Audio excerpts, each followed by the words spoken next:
listen, if somebody gave me the option, gave me the choice, and was like, hey, would you like to make money not passively, or would you like to make money passively? I feel like almost everybody would answer that question with, give me the passive income, please. I don't know. I would. That's for sure. And while passive income isn't totally passive, there's definitely work to be done with most passive income streams. It definitely requires less work and feels way better to make that money than having to log man hours to make your money. Now, there is nothing wrong, let me get that straight, nothing wrong with making money in a service-based business, especially in the beginning, to allow you the freedom and allow you the budget and allow you the things to turn around and start making passive income. So don't get my words twisted. Neither one is bad or good, but passive income is freaking magical. And honestly, creating passive income streams in my business and in my life have literally been a game changer because I can make money in my sleep. I can do something one time and make money from it over and over and over again.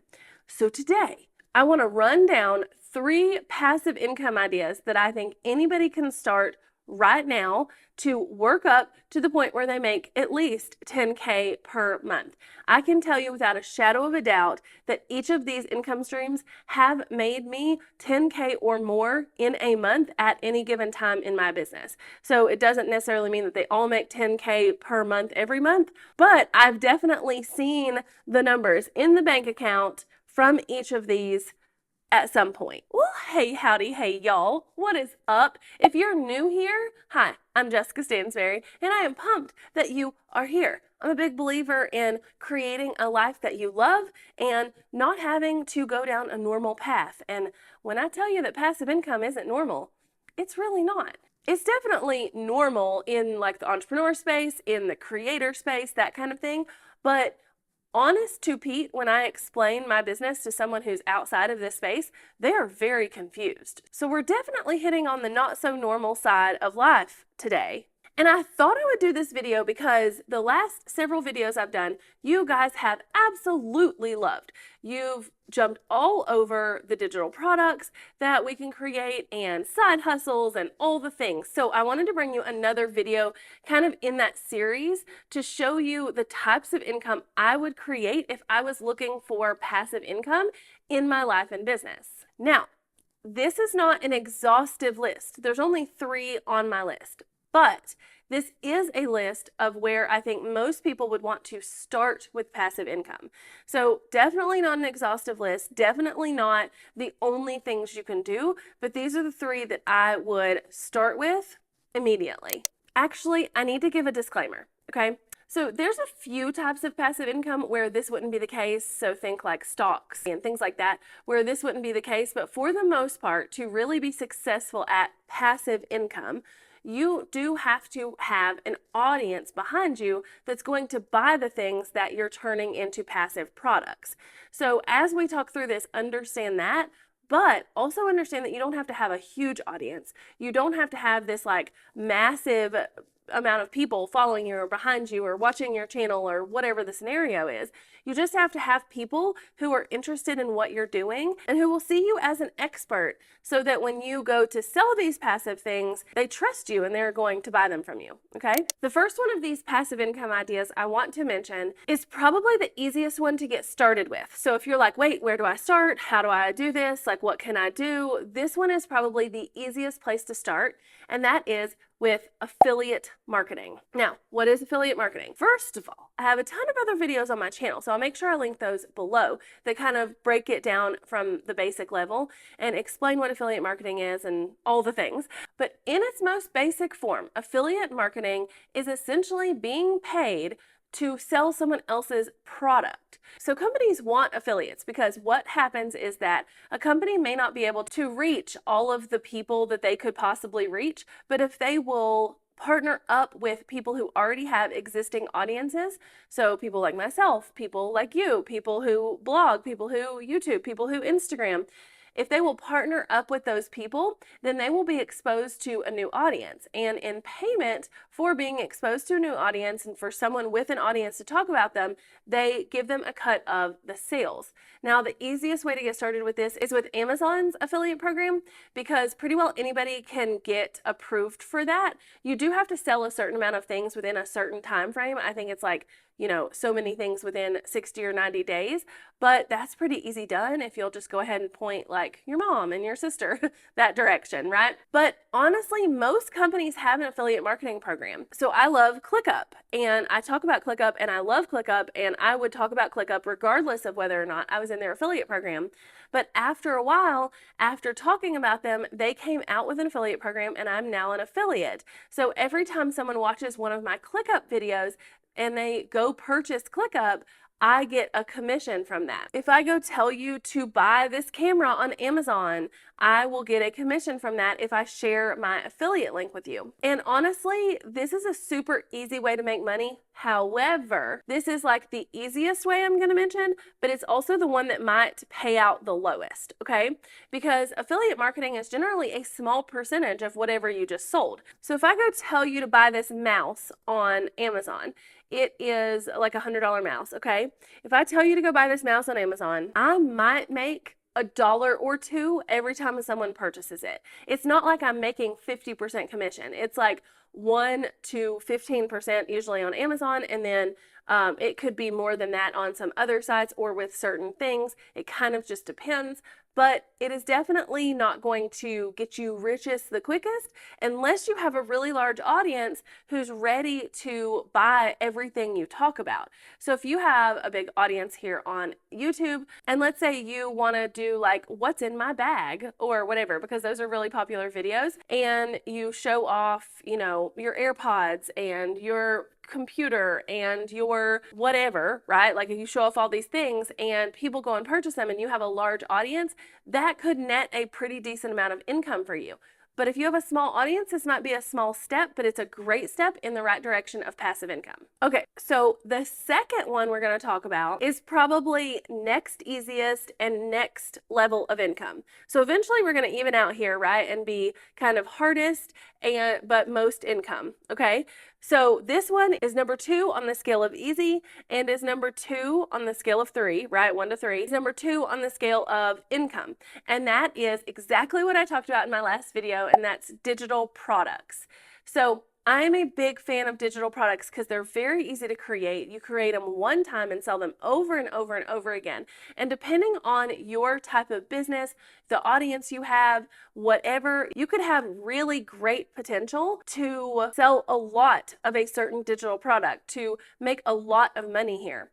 So I'll give you an example. I gave this in my digital products video, which I'll link below if you didn't get to see it. But back in like 2018, I discovered digital planning. Digital planning is essentially a replica of like a paper planner with like the month tabs and the boxes and like everything you would expect from a paper planner, and putting it essentially in an iPad or a tablet in some way, okay? And using like an Apple Pencil to use the whole thing, okay? I discovered digital planning and it was pretty new at the time. So much so that I kind of knew that this video about digital planning that I was going to do was going to take off because there weren't that many people talking about it yet. It was fairly new and it was really freaking cool, okay? So I discovered digital planning and I decided I wanted to make a video for you guys about what it is and how it works and all the things. Well, I knew that this would do well on YouTube. Like I knew that this video would do well because I had been on the platform for a while at that point and I knew what people wanted to see, right? So I created a digital planner basically for the purpose of selling it when those videos came live. Like literally, that was the purpose of creating it. And it worked. Those digital planners, which are a digital product, were like $20 or less, and I sold thousands of them. In the first few months of that video being live, I actually had to turn off my sales notifications that come to my phone where it's like cha-chings or whatever, because it was happening so often that it was distracting me and it would be like kind of weird in public. Not that I still don't have that happen. But this was happening so often, like every few minutes, that I just had to turn it off because it was a little too much. Those planners in their first year made more for me than I made in corporate. Okay, just the planners. And so digital products are cheap generally, but if you can sell them to a mass audience, you can make decent money. It wouldn't take that much effort. It wouldn't take that much of an audience to make $5,000 or $10,000 a month with digital products, especially if it's a good one, right? A digital planner, a workbook, selling Lightroom presets, selling Canva templates. Like these things can work really well for you, even if you have a small audience. So digital products is our number 2. Like I say, next easiest and next level up of income, because with a digital product, you are going to make 100% of the sale. So comparing it to affiliate marketing, let's say that you have an audience of 1,000 people and you put out 2 different videos. One of those videos is going to promote something that you're an affiliate for at $20, and one of those videos is going to promote something that's your own digital product at $20. And let's say all things are even. Of the 1,000 people who watch both of those videos, 200 people purchase. Let's just say that's a crazy conversion rate, but we're going to go with it because it's easy numbers. Okay. So with your affiliate video, this thing that you sold and promoted for $20, you'll probably make $1 or $2 probably from each sale. So let's just say you make $1, you're making 5% commission on that thing, and you're making $1 from each sale, and you have 200 people purchase, right? That means you've made $200 from a $20 product that you promoted that you didn't have to create or fulfill or anything. So that $200 is like insanely passive, but you made $200 from 200 sales of a $20 affiliate product you promoted because you get $1 for each sale, right? Then let's say over here on the other video, you're promoting a digital product that you created that you're selling for $20. You keep every bit of that $20 and 200 people purchase from that video as well. You're making $4,000, okay? So 200 versus 4,000. Now, the workload it takes to get those things in a video and off the ground is definitely more with a digital product than with an affiliate product, because with an affiliate product, you just have to be part of a program and share a specific link to someone else's product. They ship it, they fulfill it, like all the things. Whereas with digital products, you actually have to create it and fulfill it and whatever else that needs to happen to get it in the hands of the people who purchase. But creating digital products is pretty easy. So I would say that it is well worth your time to create that digital product to be able to keep 100% of your sales. All right, last but not least, and this is one of my favorite ways to make passive income, and that is online courses. Now, online courses kind of level up on both of those things we've been scaling these on, okay? They're definitely more complicated to make than affiliate links and digital products. There are definitely more moving parts to creating an online course. There is way more to fulfilling it and launching it and selling it and all the things. However, you can generally charge more for an online course than you can a digital product or than you make from affiliates. So you're going to make more money, especially if you have a smaller audience. Now, online courses are great, and they're also really versatile, and you have all kinds of options when it comes to creating them. So you could easily create your own online courses, host them on something like Teachable, and launch and sell, which is what I do. Or you could create courses for existing companies that are out there who sell courses like Skillshare. So you have a lot of options when it comes to creating and selling an online course. And just keep in mind, when you host it for yourself versus giving it to someone like Skillshare, you're going to keep more of the income, but it might be worth it because you don't have as much headache if you go through a service like that, right? But the basics of an online course are that you have a piece of knowledge that people need to learn,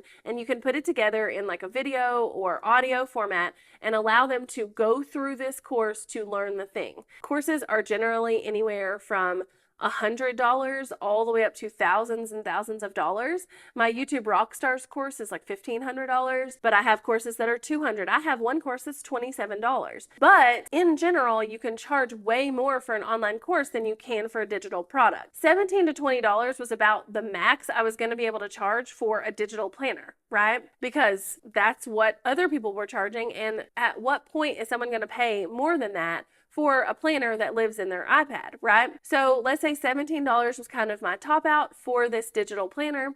And then let's say I charge $1,000 for a course. There is a big difference in income there, even if I sold the exact same amount of things. So if I have a small audience and I'm only selling 50 of each of these things, then selling the digital planner, I made $850, and selling the course, I made $50,000, right? So generally there's a pretty big difference in the income you can make, but that's also not to say that you can't have a solid mix of all of these things and make income from every one of the things that we have talked about. Actually, that's the goal. That's the goal, just so you know. The goal is to diversify your income and be able to have most of the income streams that you have be passive, so you can make money in your sleep.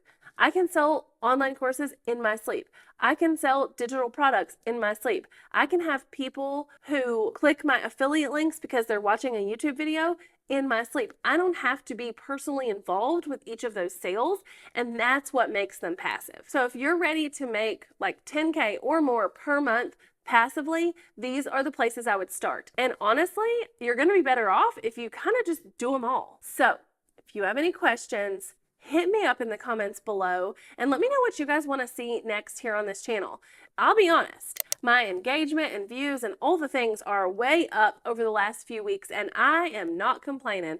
I am so glad that more of you are watching these videos and coming back and all the things, but I want to create content for you. So what else do you want to see here on this channel? Let me know in the comments below, and until next time, bye y'all.